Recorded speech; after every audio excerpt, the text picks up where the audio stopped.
गावाचं वैभव कशामध्ये आहे मला सांगून जातो. गावात तुमच्या बरेचसे बंगले असतील, बऱ्याचशा फोर व्हीलर गाड्या, त्यातल्या त्या स्टँडर्ड गाड्या बऱ्याचशा पाहिल्या. माझ्या गाडीपेक्षा भारी गाड्या आहेत तुमच्याकडे. परंतु गावात किती चांगल्या गाड्या, किती चांगले रस्ते, किती चांगले बंगले असतील, रो हाऊस असतील, बिल्डिंग असतील, इमारती असतील, या पुढच्या कालखंडामध्ये मी अभिमानाने मोई गावचं नाव घेईल की आलिशान मंदिर जर कुठं उभारावं तर ते मोई गावामध्ये येऊन पाहावं. भैरवनाथाचं पहिलं अवतार कार्य जर कुठं झालं असेल तर ते काशी विश्वेश्वराच्या जवळ. का झालं, कोणत्या महिन्यात झालं?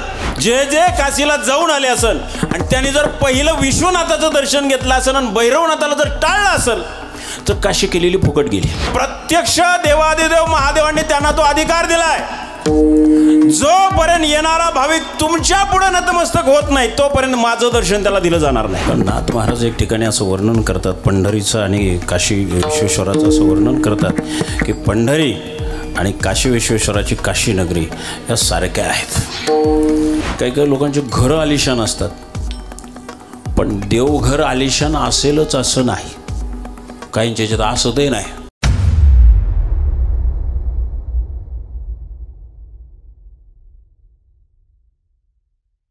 आजचा दिनविशेष, आजचा दिवस तुम्ही कॅलेंडर बारकाईनं पाहिलं नसेल किंवा काही कॅलेंडरवाल्यांनी छापलं नसेल. आता कॅलेंडरच इतके आलेत, एका एका घरात 10-10 कॅलेंडर येऊन पडतात आणि लावायचा कोणचा हा महत्त्वाचा भाग असतो. बरोबर आहे की नाही? त्याच्यात जाहिराती भरपूर असतात पण दिनविशेष बऱ्यापैकी नसतं. परंतु सांगून जातो आजचा दिनविशेष.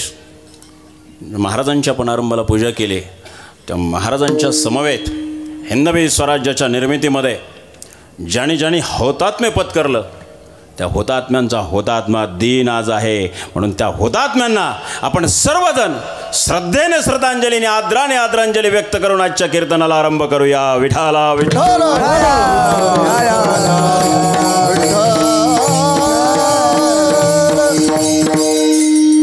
गावाचं वैभव कशामध्ये आहे मला सांगून जातो.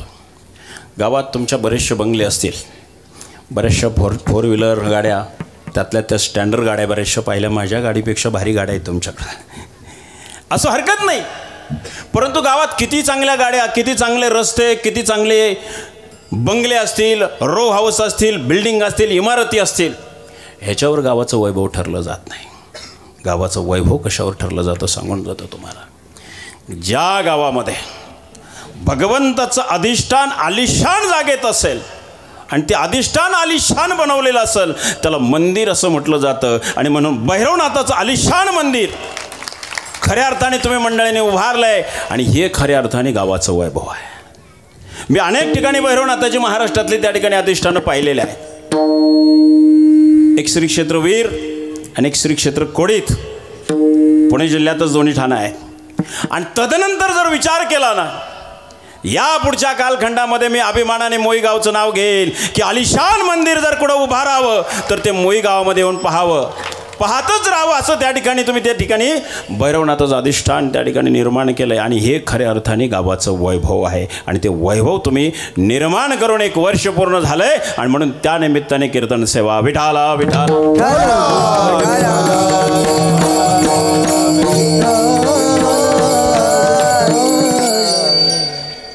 भैरवनाथाची नावं आपल्याला फक्त श्री भैरवनाथ महाराज प्रसन्ननाथ साहेबांचं चांगलं आहे इतकंच माहिती आपल्याला. आणि म्हणून तितकंच तुम्ही तिथं घेतलं आहे. खाली नाथसाहेबांचं चांगलं मध्ये आहे, त्याच्यावर लाईटिंग इथून मला थोडंफार दिसतं, पण आल्या आल्या मी ते पाहिलेलं आहे सगळं. परंतु भैरवनाथाची नावं किती तुम्हाला सांगू? 108 नावं आहे भैरवनाथाची. आता ती सगळी नावं सांगायला मग तेवढंच कीर्तन होईल किंवा पूर्णही व्हायचं नाही. ती सगळी नामावली समजावून घ्यायला कथा लागते. भैरवनाथाचं चरित्र जर समजावून घ्यायचं असेल, मुळात भैरवनाथासाठी स्वतंत्र ग्रंथ कुठेही उपलब्ध नाहीत. मी खूप ढांडोळा घेतला, पण भैरवनाथाचं चरित्र प्रकाश झोतात आणायचं या दृष्टिक्षेप मनामध्ये होता. आणि खऱ्या अर्थाने ज्या वेळेला तुम्ही एक चांगली संकल्पना कराल ना त्यावेळेला भगवंत तुम्हाला त्या ठिकाणी सहाय्य केल्याशिवाय राहत नाही. हां, तुकाराम महाराज सांगतात, दृष्टी कारणापासून दूर झाली नाही पाहिजे. कारणापी असता दृष्टी शंका पोटी उपजन. शंका मनात ठेवायची नाही. मिळते का नाही, मिळते का नाही, मिळणार, मिळालंच पाहिजे. 6-7 पुराणं शोधली, पुराणातून भैरवनाथ शोधून काढला आणि महाराष्ट्रात पहिला भैरवनाथ कथाकार म्हणून मान मिळवला. लक्षात ठेवा. सोपी गोष्ट नाही आहे. आणि म्हणून एक सांगून जातो तुम्हाला, त्याच्यामध्ये 108 नामावली भैरवनाथाचे सापडलेले आहेत. भैरवनाथाचं प्रमुख अधिष्ठान कुठे कोणी सांगू शकाल का? प्रमुख अधिष्ठान जिथं पहिली निर्मिती झाली, पहिला अवतार कार्य झाला, भैरवनाथाचं पहिलं अवतार कार्य जर कुठं झालं असेल तर ते काशी विश्वेश्वराच्या जवळ. का झालं?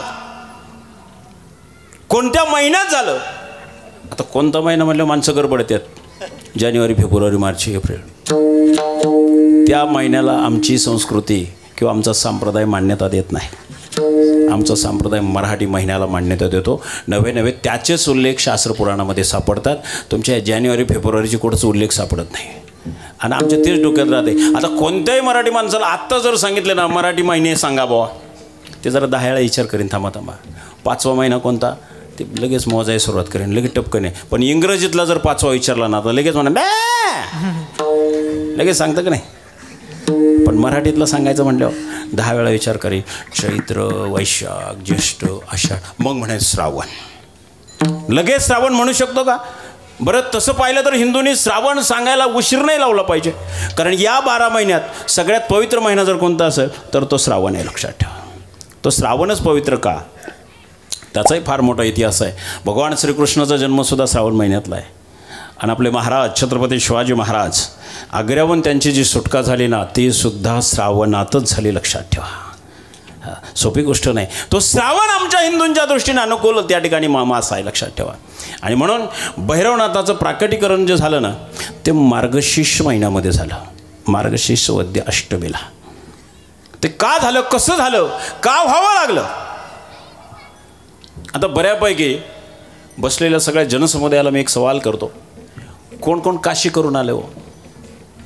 एकटेच? घावले 2-4 घावले इकडं. हां, तुम्हाला नाही ट्रिप काढली आहे का देवानी? काढली नाही? काशीला नेलंच नाही का कोणी? आहेत 2-4 हातवरती आहे. बरं मला सांगा, जेवढी काशीला जाऊन आलेली मंडळी आहेत, काशीला गेल्यानंतर पहिलं काय केलं बा तुम्ही? जे काशीला जाऊन आले असेल आणि त्यांनी जर पहिलं विश्वनाथाचं दर्शन घेतलं असेल आणि भैरवनाथाला जर टाळलं असेल तर काशी केलेली फुकट गेली. तो गावात कितीही बोंबलत राहिला, अख्ख्या मोहीगावच्या कानाकोपऱ्यात काशी केली, काशी केली, काशी केली. अरे फुकट गेली, फुकट गेली, फुकट गेली. त्याचा काहीच उपयोग झाला नाही. परत काशीला जा आणि पहिलं भैरवनाथाचं दर्शन घ्यायचं. का? तर प्रत्यक्ष देवादिदेव महादेवांनी त्यांना तो अधिकार दिलाय. जोपर्यंत येणारा भाविक तुमच्या पुढे नतमस्तक होत नाही तोपर्यंत माझं दर्शन त्याला दिलं जाणार नाही. अर्थात एक भाग असा आहे, बरेचसे लोक कुठेही मोठ्या तीर्थाला जर भेटले ना, मग ते अगदी आषाढी एकादशीला एखादा भाविक जर पंढरपूरला जर भेटला ना आणि त्याने जर 5 वशिल्याचं जर दर्शन घेतलं असेल, आपण त्याला विचारायची गरज नसते. तोच आपल्याला विचारतो, महाराज दर्शन झालं का? नाही बा म्हटलं, आम्ही वाटचालीतली माणसं आम्ही, नाही का? हे आपलं झालं ना दर्शन? म्हणलं किती? 5 मिनिटात. वा 5 मिनिटात? इथं 42 तास 36 तास माणसं दर्शन मारायला उभे आणि तुझं 5 मिनिटात झालं? येडा का खोळा तू राव. बरं म्हटलं, बेटा थांब जरा, थोडं समजावून घे रे. म्हटलं तू ज्यांचं दर्शन घ्यायला गेला ना त्यांनी तुला दर्शन दिलं का? नाही म्हटलं ते माहीत नाही, पण आपण दर्शन घेतलं. म्हटलं गलात. दर्शन ही एकेरी प्रक्रिया नाही, नीट समजावून घ्या. तुम्ही कुठल्याही तीर्थाला जावा, दर्शन देणाऱ्याने पहिलं दिलं पाहिजे आणि घेणाऱ्याने घेतलं पाहिजे. पहिलं दिलं पाहिजे का घेतलं पाहिजे? दिल्याशिवाय घेताच येत नाही हो.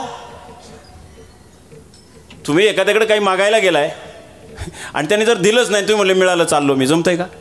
जमतंय का? असं जमतंय का? नाही जमत नाही. देणाऱ्याने दिलं पाहिजे आणि मग घेणाऱ्याने घेतलं पाहिजे. लक्षात ठेवा. आता जो मनुष्य आषाढी एकादशीला पैशाचा पास फुकट नसतो, पैशावर असतो, हे की नाही? VIP पास म्हणतात त्याला. काय म्हणतात? VIP म्हणजे तो गरिबाचा नसतो, वारकऱ्याचा सुद्धा नसतो. निष्ठावान वारकरी कधी पास घेत नाही. बरं, ज्याला निष्ठावान वारकरी म्हणतात ना, हां, तो कधी पास घेत नाही.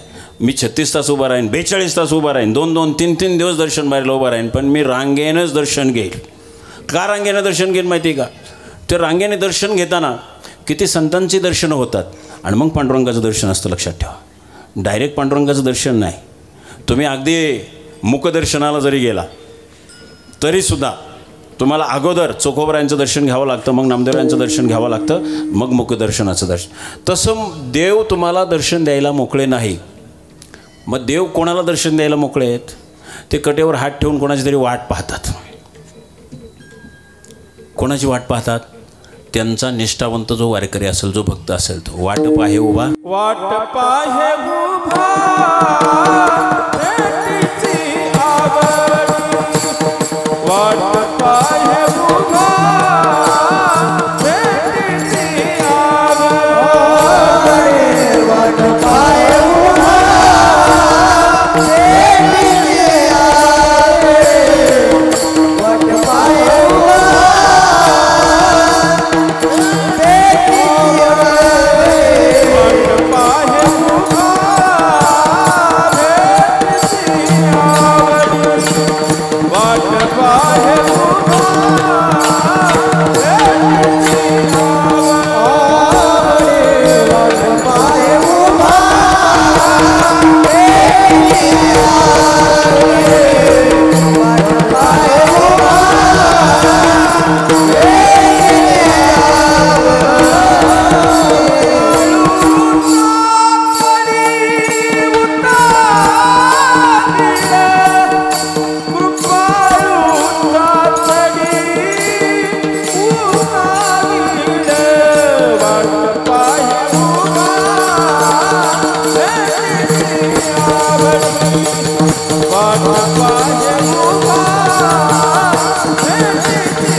जसं संतांच्या दर्शनाशिवाय पांडुरंगाचं दर्शन नाही, तसं काशीला गेल्यानंतर भैरवनाथाच्या दर्शनाशिवाय विश्वनाथाचं दर्शन नाही. लक्षात ठेवा. कारण नाथ महाराज एक ठिकाणी असं वर्णन करतात, पंढरीचं आणि काशी विश्वेश्वराचं असं वर्णन करतात की पंढरी आणि काशी विश्वेश्वराची काशी नगरी या सारख्या आहेत. त्रिशूळावरी काशीपुरी, त्रिशूळावरी काशीपुरी, चक्रावरी पंढरी, दोन्ही सारखे सारखे, दोन्ही सारखे सारखे, विश्वनाथ विठ्ठल, विश्वनाथ विठ्ठल, दोन्ही सारखे सारखे, दोन्ही सारखे सारखे, विश्वनाथ.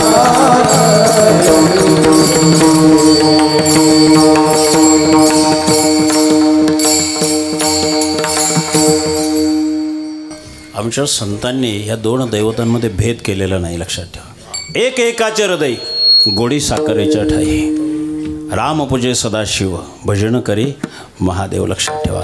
राम महादेवाची पूजा करतोय आणि महादेव रामाची पूजा करतात. ज्या वेळेला हे समुद्रमंथन झालं पहा, त्यावेळेला हलाल विष त्या ठिकाणी बाहेर पडलं. जे 14 रत्न ती बाकीचे आहेत, विषाला सुद्धा रत्न समजलेलं. लक्षात ठेवा. दानव म्हणले ह्या भानगडीत आम्ही काय पडायचं, विष नको, आम्ही खपलो, मग आमच्या पुढचं काही वाटेलच येणार नाही, आम्ही काही ते घेणार नाही. त्याच्या अगोदर त्यांना एक प्युअर माल भेटला होता, त्याला काय म्हणतात, शास्त्र मदिरा म्हणतं त्याला, आम्ही काय म्हणतो. हां, मला एक सांगा, मग ती मदिरा घेतली कोणी हो? देवांनी घेतली की दानवांनी? दानवांनी घेतली की नाही? मग आता सध्या जे घेतात ते कोण आहेत? त्यांना काय म्हणावं नेमकं? विठाला विठाला.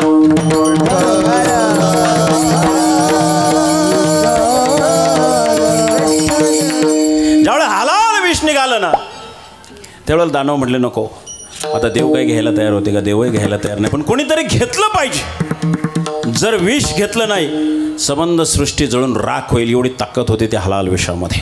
त्याची तीव्रताच एवढी होती की देव आणि दानव दूर झाले, पण कुणीतरी प्राशन केलं पाहिजे. म्हणून काही देवांच्या लक्षात आलं, काही देवांच्या म्हणण्यापेक्षा देवांचा राजा कोण? इंद्र.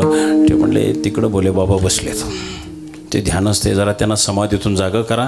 आपल्याला याच्यातून रामबाण इलाज जर कुठं निघतो तो तिथं गेले. सांगितलं देवा, आता ते देवांचे देव आहेत बुवा, देव पुष्कळ आहेत पण महादेव एकच आहे लक्षात ठेवा.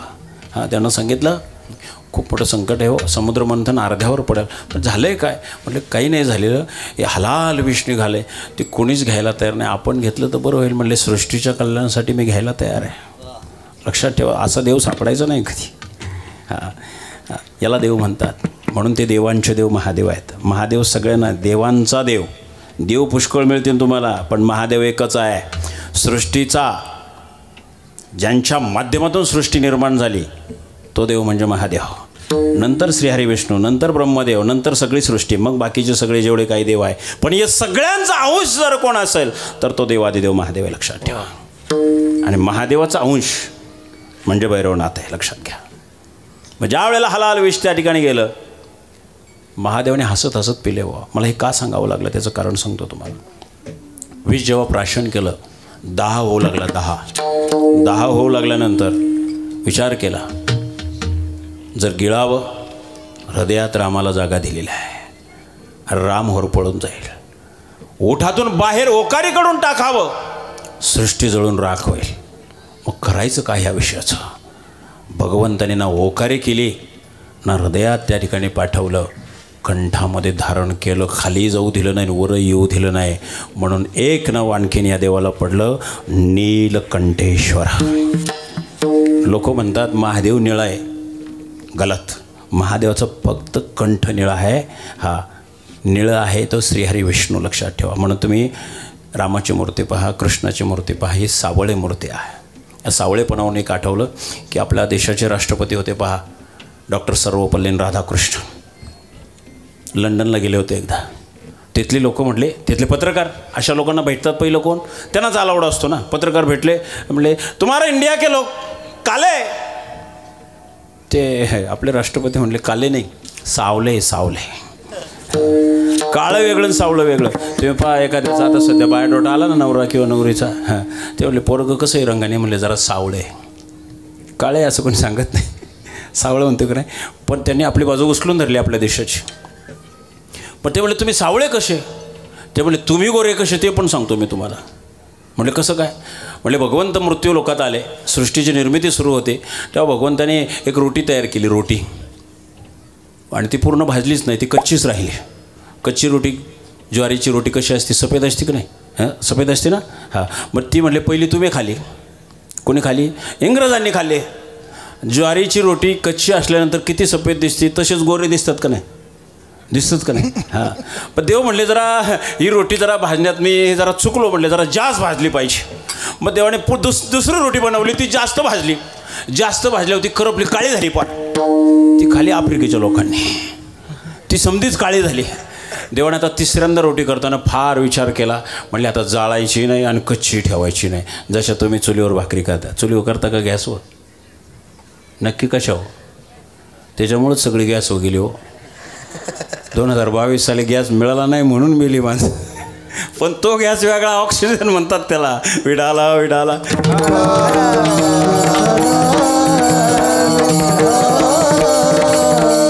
आपल्या राष्ट्रपतींनी सांगितलं का ती रोटी भगवंताने व्यवस्थित भाजली आणि ती आम्ही इंडियातल्या लोकांनी खाली, भारतीयांनी खाली, हिंदुस्थानियांनी खाली.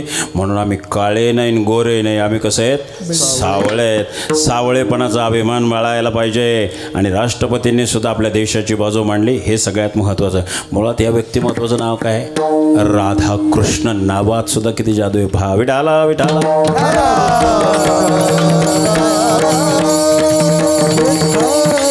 आणि म्हणून काशीला गेल्यानंतर पहिलं भैरवनाथाचं दर्शन घ्यायचं तर विश्वनाथाचं दर्शन तुम्हाला प्राप्त होतं.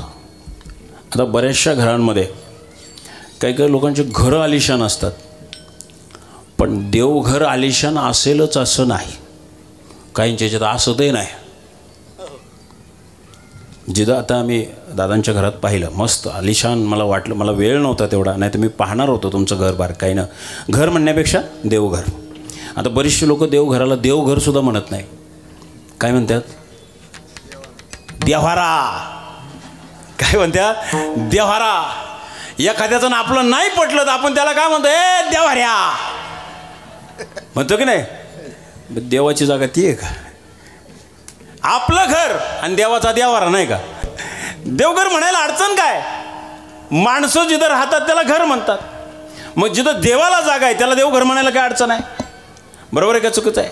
बरोबर आहे की नाही? मग आजपासून देवारा म्हणायचं सोडून द्या. आजपासून काय म्हणायचं? देवघर. आणि आता हे बंगले बांधणाऱ्यांनी एक फॅड आणलंय बुवा, ते बंगल्याला खटकी काढी द्या. खटकी. खटकी कळले की तुम्हाला? मूळ जो चौरस असतो घराचा आयत, त्या चौरसाच्या बाहेर ती खटकी असते आणि त्या खटकीत काय करतात? देवघर. देव म्हणला बेट्या माझ्यासाठी खटकी उडीतो, तो आज खटका उडीतो, थांब जरा मी आता. म्हणून ज्याने कोणी खटकीत देव ठेवले असेल ना तर त्याला बाहेर काढा, नाही तर खटका आपला उडायला. कारण खटका त्यांच्या हातात आहे, आपल्या हातात काय? आता झोपलं तर सकाळी उठवायचं त्यांच्या हातात आहे. त्यांनी उठवलं तर उठणार आहे. उराने वाळू नाही लोटायची कधी. तिथं आल्यानंतर अनन्यता पाहिजे. तुम्ही जुनी प्राचीन मंदिरं पहा, मेजरमेंट घेऊन जा, टेप घेऊन जा बरोबर. 4.5 फुटाच्या वर जर मंदिराची चौकट दिसली तर म्हणून ती पैसे हरवला. पण जुनी मंदिरं आत्ता आरशीशी बांधलेली नाही, 4.5 फूट का? तेव्हा तर आपल्यापेक्षा माणसं उंच होती. आपण काय खुराट आता आहे का त्याचा बायोडोटा लई येतात. बायोडोटा आमच्याकडं किती बायोडोटा? 5-1 4-9 5-2 5-3 5-3च्या वर बायोडोटाच येत नाही. अजून जरा 10-20 वर्ष जाऊ द्या, बायोडोटा कसा आहे माहिती आहे का? 4-5 4-6 4-7 4-6. का बरं असं आहे माहिती आहे का? सूर्यप्रकाशच घेत नाहीत माणसं. एक मनुष्य असा भेटला, म्हणला सकाळी 6ला दुकान उघडतो, बंद कधी करतो? म्हणलं रातच्या 10ला. महाराज म्हणले आलो असतो कीर्तना, पण मरायला सवड नाही. खायला सवड नाही म्हणलं? मरायला सवड काढायला लागते. ते साल्यावर थांबायला लागतं का? 1 मिनटं तरी वाढून मिळेल का? 1 मिनटं. अख्खं दुकान नाव करून दिलं यमाच्या, 1 मिनटं वाढून देईल का? काय जगण्याला अर्थ आहे? जन्माला आला ह्याला आणि दुकानात बसता बसता दुकानातच गेला, काय उपयोग आहे त्याचा? मुंबईत सुद्धा असे काही लोक आहेत, सकाळची म्हणलं पहिली ट्रेन पकडितो आणि संध्याकाळची शेवटची पकडून घरी होतो. अशा लोकांना सूर्यप्रकाशाशी संबंध तुटतो. परिणाम त्यांच्या पोटी येणारी संतती खुराट होत चालली. आपले शेतकऱ्याच्या पोटी जी जन्माला येतात ना ती दणकटच असतात भावा. हां, ती अशी 4-5 आणि 4-7 अशी नाही, ती 5च्या पुढं 5:15च्या पुढंच सापडणार. 5-3च्या पुढं कमीत कमी बायोडोटा 5-3च्या पुढचा. म्हणून लक्षात ठेवा, सृष्टीचा तुम्ही 2 कुंड्या आणा, तुम्हाला फरक लक्षात सांगतो. एक कुंडी बाहेर ठेवायची आणि एक बंगल्यात ठेवायची. कोणची वाढत जास्त? बाहेरची. का? तिला प्रचंड सूर्यप्रकाश मिळतो, आतलेला सूर्यप्रकाशच भेटत नाही. लाईट किती लावा, हॉलोजन किती लावा, त्याच्यात जे आहे ते कशातच नाही. आणि म्हणून